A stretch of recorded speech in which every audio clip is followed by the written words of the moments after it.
자, 오늘은 전 시간에 이어서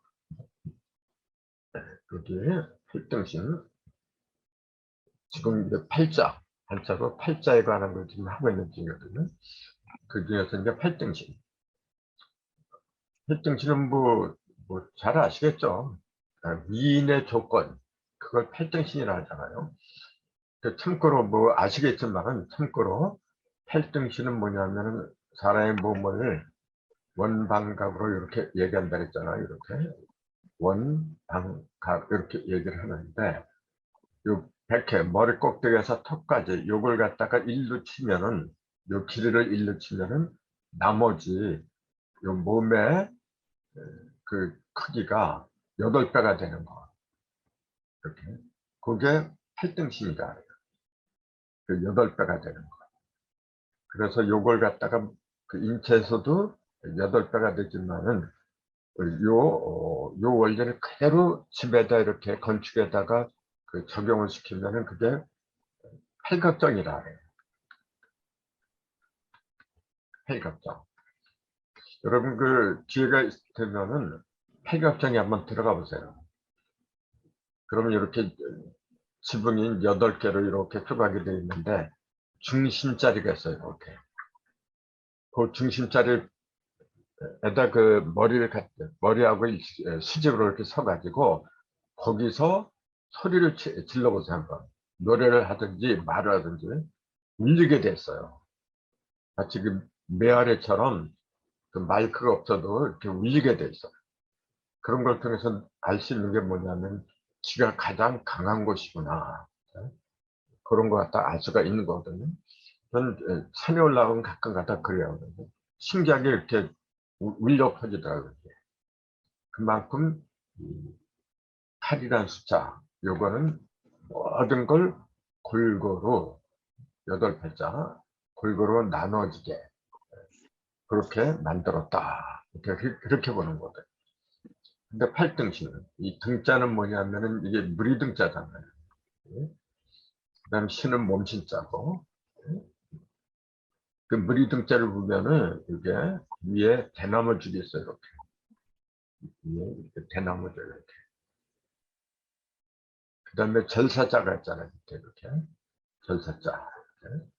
그 대나무하고 절하고 합해놨네 이제 보니까요. 그럼 그게 무슨 말이야 이게? 그걸 왜 무리라고 했느냐? 대나무하고 절하고 합하는 걸 무리라고 했다. 그럼 대나무로 만든 절, 이걸 그대로 말하면 대나무로 만든 절이잖아요. 이렇게. 그거하고 무리하고 도대체 무슨 연관이 있느냐. 이게 절사자가 뭐 그전에도 말씀드렸지만은 이게 본래는 절로 사용하는 게 아니고 관청으로 사용했던 거죠. 이게 이제 불교가 커지면서 이걸 절사 이렇게 얘기했지만은 본래 요거는 뭐냐면은 관청을 말한 거예요. 그래서 이 절사절을 보면 그래서 이렇게 악토하고 그 다음에 마주천을 잃었어요. 흙마디다 그런 얘기죠. 흙으로 마디를 잃었다. 이걸 절사라고 하지만은 본래는 관청. 관청은 백성들의 민원을 담당해서 해결해 주는 것이거든요. 그걸 왜 흑토자하고 마주천이라고 했느냐 하면은 이게 11을 말하잖아요. 이렇게 11. 10은 뭐냐면 모이고 이런 흩어진 거거든요. 사람들이 모이고 흩어지면서 마들을 이룬다 그런 얘기거든요. 그러니까 여러 사람이 모이고 흩어지는 곳을 갖다가 이 전사라고 했던 거죠, 원래가. 그러니까 여러 사람이 모이고 흩어지는 곳은 본래 뭐냐면은 민원을 해결해주는 관청을 말했던 거거든요. 그래서 요거는 본래 절이 아니라 관청을 얘기했더라. 네. 근데 그 위에다가 대나무 죽자를 이렇게 붙여요. 그럼 대나무 죽은 뭐 잘 아시지만 옛날에는 정의가 없어서 국가 그 기밀 갖다가 기록할 때에는 죽간을 활용했잖아요. 이 대나무가 그 여러 사람이 뭐 이런 관청처럼 대나무가 많이 쌓이게 된 곳을 갖다가 이렇게 만든 거예요. 대나무가 많이 사람이 이렇게 관청에 모인 것처럼 관청에 대나무가 많이 모인 상태. 그럼 대나무가 많이 모였다고 하는 건 뭐냐면 기록에 많이 모인 거거든요. 국가의 기밀서류 같은 거 그런 걸 모아둔 것이다. 그러니까 여러 가지 대나무가 모이건 사람이 모이건 간에 여러 개가 이렇게 모인 상태. 그걸 갖다가 등이라고 했고, 그러니까 많이 모이니까 그걸 물이라고 했던 거죠. 그냥. 대나무가 많이 모여도 대나무 물이고, 사람이 많이 모이면 사람 물이고, 그래서 물이 등이라는 말이 그래서 이제 붙었다. 이제 그렇게 보는 거거든요. 그러니까 팔등, 신은 이제 몸신자니까 몸을 가리켰다. 이제 그렇게 보는데, 그것도 우리가 몰랐던 게 좀 있어요. 그게 뭐냐면 요 속에 이를 품은 거예요. 그러니까 이 몸신자를 보면 보통 이렇게 쓰잖아요. 이렇게 V자를 집어넣고 이렇게 하잖아요. 근데 V자를 빼버린 상태. V자를 빼버리면은 이렇게 되잖아요. 요게 글자예요. 요 자체가. 그걸 글자라고 그러더라고요. 이것저것 말할 때 그 글자. 이걸 버리라 해요. 근데 그 속에 이자를 집어넣으면 몸이다. 즉 몸이라고 하는 건 뭐냐면 음과 양을 모아두는 것이다. 그런 의미에서 우리 조상들은 이 걸자는 뭐냐면 그걸이라 하는데 그걸은 뭐냐면 쉽게 말하면 크다는 얘기예요. 클 걸. 큰데 그 속에다가 음양을 집어넣은 것. 그게 사람의 몸이다. 그래서 몸이 힘자다. 이제 그렇게 이제 설명을 해놨더라고요. 또 팔이 들어가는 것으로는 코끼리 상자가 있어요. 이제 팔상. 팔상은 8가지 상을 말하는 거죠. 이제. 이 팔상이 뭐냐? 8개를 말한 거죠. 이제. 건은 하늘이고, 건천. 건은 땅이고, 본지. 감은 수고, 이는 화고, 가는 산이고, 태는 택이고, 손풍, 또 진내, 8개. 그걸 팔상이다. 근데 이 상자가 무슨 상이냐면, 원래 코끼리 상이죠. 이렇게. 코끼리. 그래서 요 글자가 원래 위에는 뭐냐면 코끼리의 이제 코가 기니까 코하고 이제 얼굴하고 밑에는 뭐냐면 코끼리의 이제 팔다리 이제 그런 걸 그린 거다. 이제 그렇게 설명을 해놨더라고요.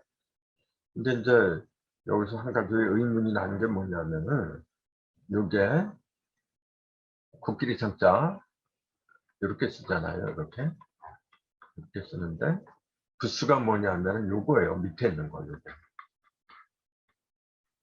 요걸 부수로 삼았거든요. 그럼 이게 뭐냐면 코끼리하고 전혀 상관이 없이 이게 시자잖아요. 코끼리 시자가 아니라 돼지 시자잖아요. 돼지 돈이란 게 있고 이 앞에다가 달월자 6달월 편을 이렇게 하면 요건 돼지 돈이라 해요. 근데 이걸 없애버리면 돼지 실화래요. 네? 아무튼 요 위에다가 이렇게 해버리면 코끼리 상자가 돼요. 코끼리하고 돼지하고 별로 어울릴 것 같지가 않은데 코끼리 상을 쓰면서 부수를 돼지 시자로 썼어요. 그러니까 이게 왜 그러냐. 네? 그럼 이게 돼지 시라고 이제 그렇게 이야기를 하는데 요 돼지 시자에서 요 위에 있는 한일자 있잖아요. 요거를 한번 요걸 빼보세요. 요걸 빼면 밑에 있는 거 요것만 이렇게 남게 되는데 그게 요거예요 바로. 요거 그게 이제 반이라 그러죠 이제. 요 한일자 빠지고 요것만 있으면 더위 잡을 반이라 해요. 더위. 그러니까 뜨거운 거 있잖아요. 코끼리는 추운 곳에 살까요? 더운 곳에 살까요? 코끼리는 아프리카에 많아요. 아프리카. 더운 곳에 있다는 얘기죠. 추운 곳에서는 코끼리가 별로 없어요. 더위를 잡는 짐승이다. 근데 그 얘기죠, 이제. 그런데 그걸 보면은 코끼리 상자는 이게 가운데 이렇게 네모 이렇게 있는데 그걸 이렇게 얘기한 거예요. 이렇게 멀경자, 멀경자를 갖다가 멀경자 중심 밑에 관통한 이렇게 관통한 거 있잖아요. 그걸 잡고서 더 위로 올라간 상태, 위로 이렇게 더 위로 올라간 상태. 그걸 그린 게 이 글자다. 이제 그렇게 설명을 해놨더라고요. 그러니까 이게 무슨 말이냐면은 이렇게 조금 아까 요거는 더위 잡을 반이다. 더위라는 그 말이 뭐냐면은 그 여름에 더위가 심하다 할 때 이제 그 더위예요 이게. 근데 그 더위면서도 위하고 밑하고 이렇게 할 때 요 위자도 돼요. 더 위는 뭐냐면 뜨거우니까 더 위로 올라가잖아요. 더위가 심하다 하면은 위로 올라가는 기운이 심하다. 그 얘기거든요. 이게. 그래서 요 글자 자체가 뭐냐면은 수증기들이 이렇게 자로 이렇게 퍼지면서 위로 이렇게 올라가는 모습을 그린 거라고 그래 원래 그게. 그래? 위로 이렇게 쭉쭉 올라가면서 옆으로 기운들이 이렇게 퍼지는 모습. 네? 그래서 제일 꼭대기 이런 걸 이렇게 한자로 한 거다. 이렇게. 그래서 요 꼭대기까지 이르는 거, 더 위까지 이른 거, 더 위를 잡았다 해서 더 위 잡을 반이라고 했더라. 거기다가 그 이렇게 하면은 코끼리 상이라고 했는데, 그럼 이걸 왜 코끼리하고 연결시키냐면은 코끼리는 조금 아까 말씀드렸듯이 더운 곳에 살아요. 그래서 그 더운 곳에 산다는 그 얘기는 뭐냐면은 양기가 강하다 그 얘기입니다. 코끼리는 덩치가 크잖아요. 근데 코끼리의 울음소리를 들어보세요. 개는 코끼리하고 그 덩치를 비교하면 뭐 비교할 수도 없이 날렵하죠 그냥. 근데 그 개가 한번 밤중에 짖어대면 시끄러워요. 그 새소리라 해요. 코끼리는 덩치는 큰데 울음소리가 가냘파요. 뭐냐면은 양기가 많아서 그래요. 그 양기가 많은 짐승이 어떤 거냐면 새 종류죠. 그래서 새들이 우는 소리를 들어보세요, 여러분. 새들의 울음소리는 가냘프죠. 짹짹짹짹 하면서 가볍고, 물론 그 새들도 그 소리가 탁한 새가 있긴 있어요. 그런 거는 되게 사나워요. 사납고 힘이 세요. 근데 그 새가 제잘제잘 되면서 맑고 그런 거는 별로 힘이 없어요. 양기가 이제 이렇게 올라가니까 이제 사람 목소리도 똑같아요. 이제 목소리를 딱 들을 적에 여자하고 남자하고 목소리를 들으면은 남자보다 여자의 목소리가 맑아요. 곱고. 그 얘기는 뭐냐면 여자가 그 속에는 양기가 많다 그 얘기죠. 네. 어떻게 보면 남자가 힘이 세잖아요. 그러니까 남자가 양기가 많다. 이제 그렇게 얘기는 하는데 소리만 본다면 여자가 더 맑은 거죠. 맑고 밝은 거죠. 이게. 그래서 이제 우리 등산 같은 이제 거기서 이런 얘기도 했지만은 그 소리를 듣고서 알아야 되잖아요. 그래서 눈에 보이는 거는 눈을 통해서 보고 안 보이는 거는 소리를 통해서 듣는 거고. 근데 이 코끼리를 왜 더위하고 연관시켰느냐, 돼지하고 연관시켰느냐, 그런 게 전부 다 그 통하는 얘기예요. 이게. 더 위로 올라가는 그 상징적인 게 코끼리이기 때문에 그랬던 거거든요. 그 다음에 이제 짐승 중에서 코끼리만큼 강한 양을 상징하는 짐승도 드문다. 코끼리는 덩치에 비해서 매우 맑으면서 여린 소리를 내는데 그것은 순양에 가까운 음색이다. 코끼리는 짐승 중에서 가장 큰 몸집을 가졌는데 몸집 자체는 뭐냐면 이렇게 흩어지지 못하고 모인 거거든요. 그 음을 말한 거죠. 네. 코끼리는 몸집으로만 보면은 음이 가장 큰 건데 그 속에 들어있는 양으로 보면 양이 또 가장 맑아요. 네. 순음에 가깝고 그 몸뚱이는 순음에 가깝고 소리는 순양에 가까운 음성이고 곧 순양과 순음이라는 대조적인 걸 다 내판 코끼리야말로 장차 모든 음양의 상징적인 상으로 벌어질 근본이다. 즉 순음, 그 몸집은 순음에 가깝고 소리는 순양에 가깝고 그 음과 양을 갖다가 전부 다 내포할 수 있는 만큼 다 내포했더라. 그 거기서 뭐냐면은 그 권태이진이나 하늘 사상도 나가야 되고 손감간곤이라는 땅의 사상도 같이 여기 네 개를 다 같이 거의 온전하게 갖추고 있는 짐승이 코끼리가 아닌가 해서 팔상의 근본을 갖다가 이 상을 갖다가 코끼리상으로 하게 된 거다. 그렇게 이제 설명을 이제 하고 있는 거죠. 이렇게. 그 다음에 팔자가 들어간 것은 식이 있죠. 팔식. 팔식. 이게 안식자잖아요. 그러면 우리가 식자 우한 했죠. 그때 알식자죠. 이게. 팔식은 8가지 이제 지식을 말하는 건데 그걸 구체로 말하면 이거죠. 안식. 눈을 통해서 아는 거. 이식. 소리를 통해서 아는 거.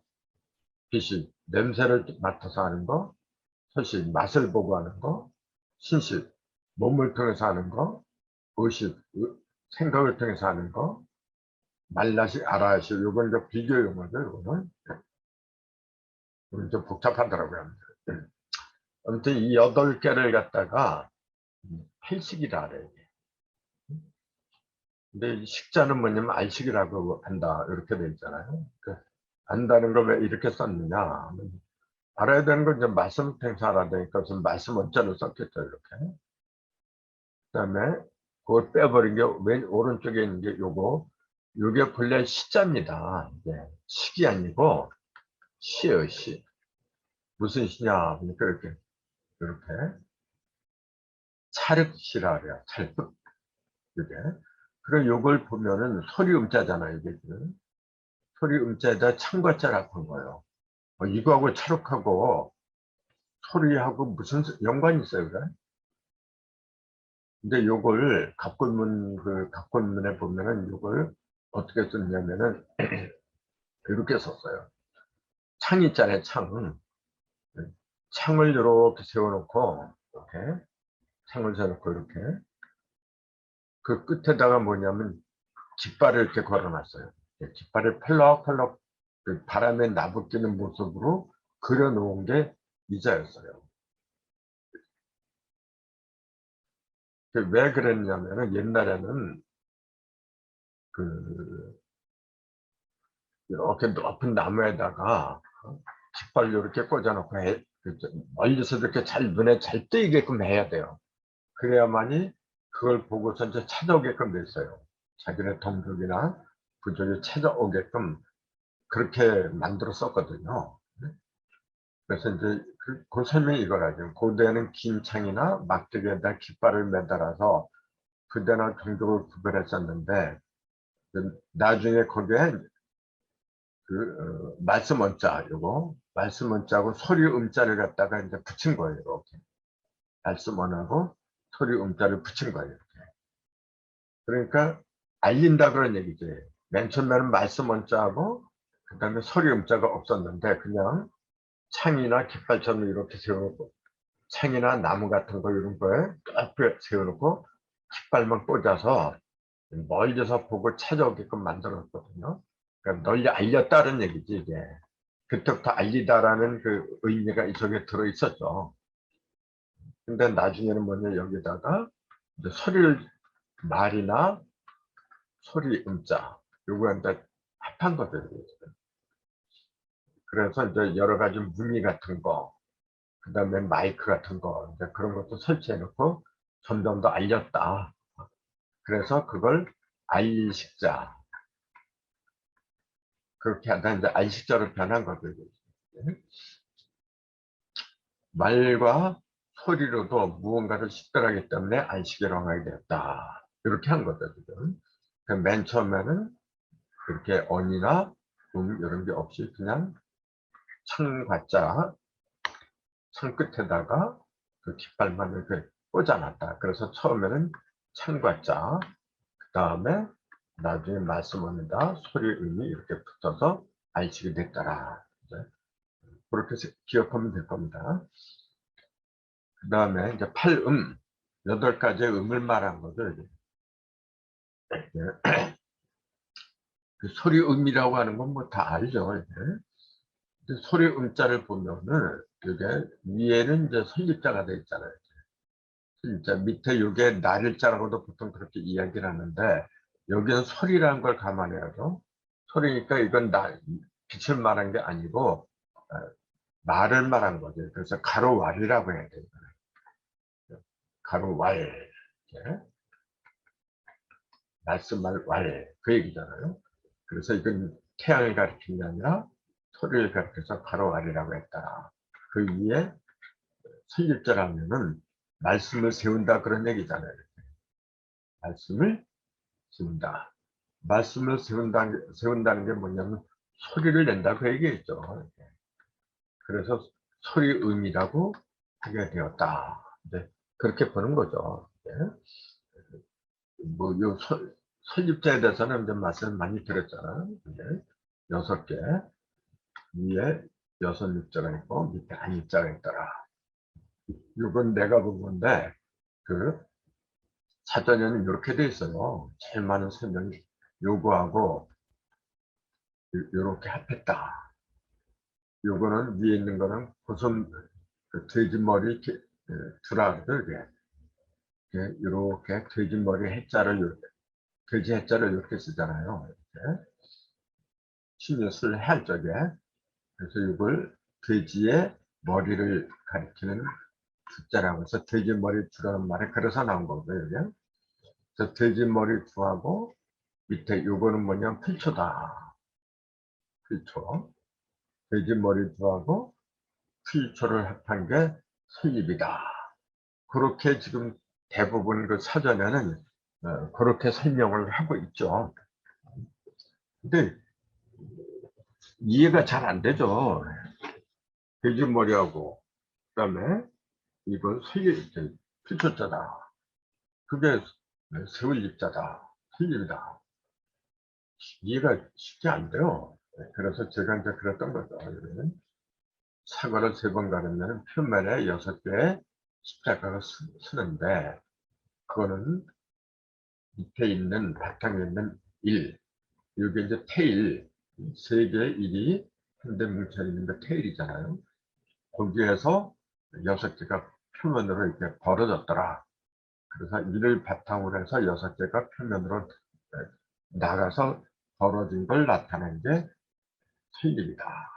그렇게 설명을 드렸잖아요.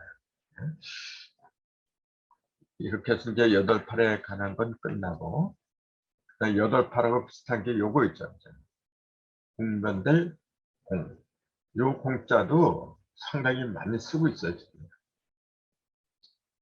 요 공변도 부수가 여기 위에 있는 거예요. 8팔을 부수로 삼는 건 맞는데, 내면에 요거, 안쪽에 요거 사사사자가 있잖아요. 사사사 또는 나, 이걸 나라 하려, 나사. 그래서 우리가 사적인 거 할 때는 표화에다가 이렇게, 이게 스스로 사. 그렇게 얘기를 하죠. 그때도 이게 이제 사자가 되는 거예요. 근데 이 사자가 8팔 속으로 들어가면 공변될 공이라고 하더라. 그 공변이란 말이 무슨 말인가요? 공변? 공변은 뭐냐면